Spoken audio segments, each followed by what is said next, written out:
अस्सलाम वालेकुम, आप देख रहे हैं Numan Khokhar YouTube channel.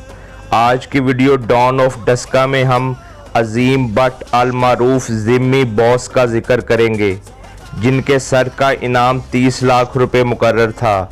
Jimmy boss पर कत्ल, इक़दाम कत्ल, पुलिस मुकाबले, अगवा बराए तावान और डकैतियों के दर्जनों केसेस दर्ज थे।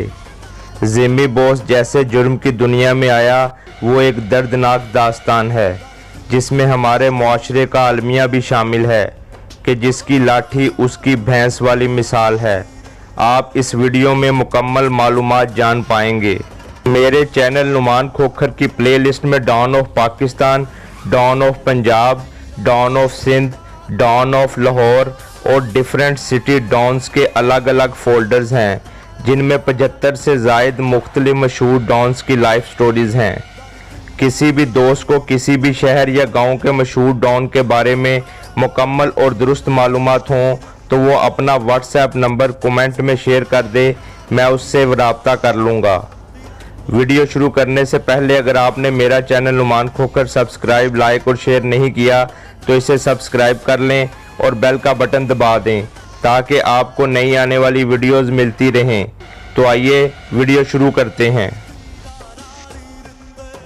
अजीम बट उर्फ जिम्मी बॉस, जो कि डस्का के रहायशी थे, इनके वालिद साहब ट्रकों में लोडिंग का काम करते थे। सन 1985 में 12 साल की उम्र में ये अपने नाना के साथ डस्का के मशहूर ज़मींदार की ज़मीनों में गए। इनके नाना वहाँ काम करते थे।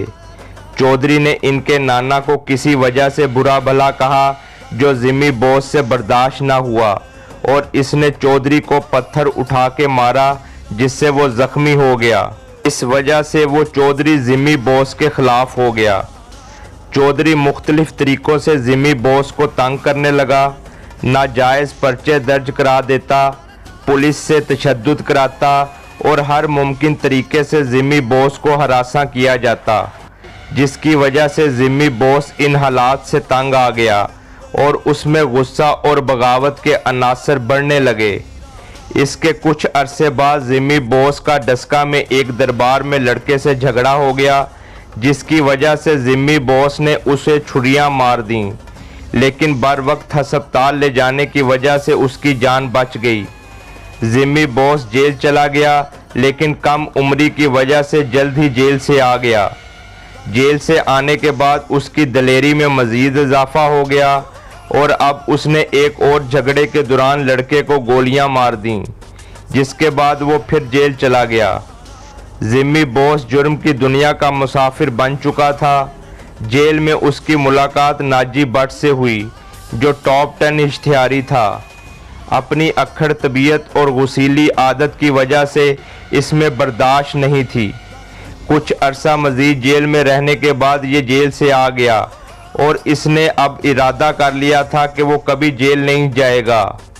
इन सारे मामलात की वजह से जिम्मी बॉस के दिल में पुलिस के खिलाफ नफरत पैदा हो गई थी, क्योंकि एक पुलिस ऑफिसर ने इसके साथ गैर इंसानी सलूक किया था। शायद नफरत की यही वजह होगी, क्योंकि इसने बाद में बहुत सारे पुलिस एहलकारों को शहीद किया था, जिसकी वजह से हुकूमत ने इसके सर की कीमत उस वक्त 30 लाख रुपए मुकर्रर की थी, जो आज के दौर के हिसाब से यकीनन 5 करोड़ रुपए बनते होंगे। फिर जिम्मी बॉस ने अपना गैंग बनाया, जिसमें गुजरांवाला का रघु भट्ट, साजू काना जिसने सुल्तान राही का कत्ल किया था, इसका भाई और कुछ और दूसरे लोग शामिल थे। इस गैंग ने डकैतियाँ शुरू कर दी, जिसमें बैंक भी लूटे गए। आहिस्ता आहिस्ता इस गैंग की दहशत बढ़ती गई, जिसके बाद अगवा बराए तावान की वारदातें भी शामिल होती गईं।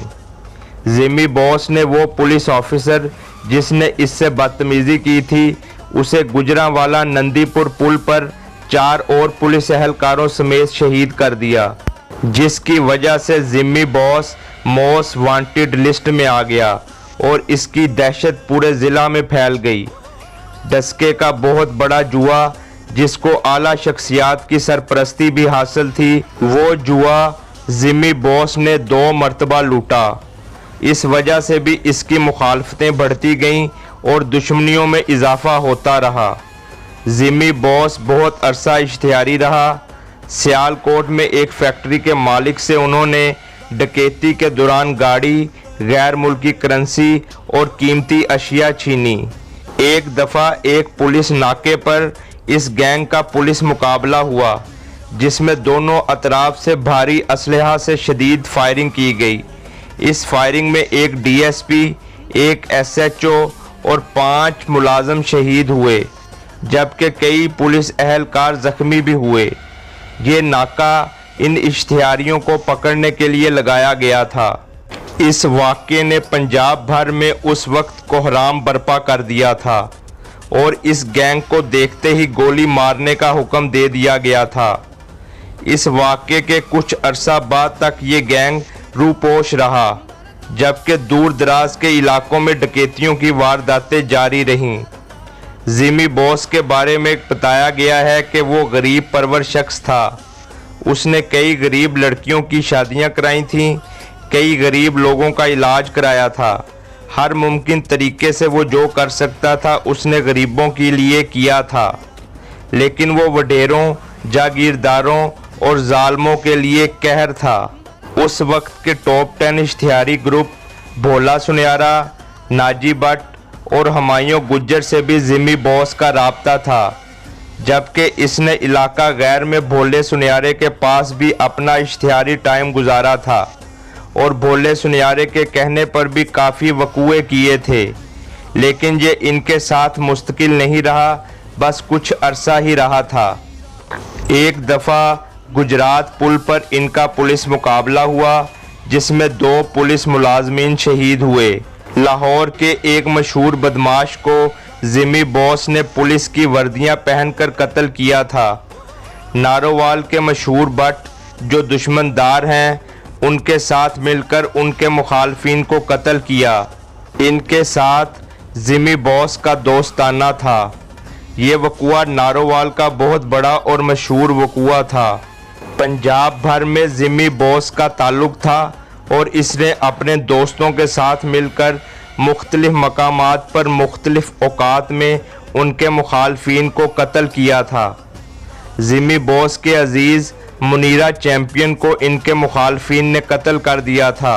इनके मुखालिफ 5 भाई थे, जिनमें से 3 जेल में थे, जबकि 2 मुखालफिन को इनके गनमैनों के हमरा डस्का में कत्ल कर दिया। यानी ये 5 कत्लों का वकुआ डस्का में मशहूर वाक़या था। आईजी पंजाब ने जिमी बॉस को पकड़ने के लिए स्पेशल टीमें तश्कील दी थीं, लेकिन ये गिरफ्तार नहीं होता था। ये अपने ठिकाने बदलता रहता था और किसी भी जगह ज़्यादा देर नहीं रुकता था। लाहौर में एक बहुत बड़ा और मशहूर डॉक्टर जो स्पेशलिस्ट था, उसको जिमी बॉस ने अपने गैंग के हमरा तावान के लिए अगवा किया। उस ज़माने में यानी 1996 में तावान की रकम 2 करोड़ रुपए मांगी गई, जिसमें से 70 लाख रुपए अदा कर दिए गए, जबकि अभी 1 करोड़ 30 लाख रुपए की रकम बाकी थी।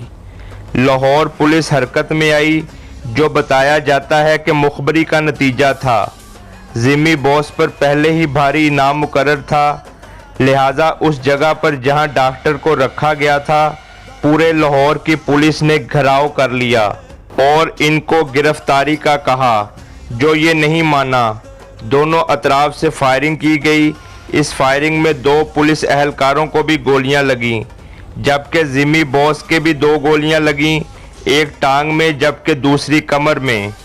इसको फिर गिरफ्तारी का कहा गया, लेकिन इसने गिरफ्तारी के बजाय खुद को गोली मारकर ख़त्म कर दिया, जबकि इसके कुछ साथी पुलिस मुकाबले में मारे गए, जबकि एक गिरफ्तार हुआ।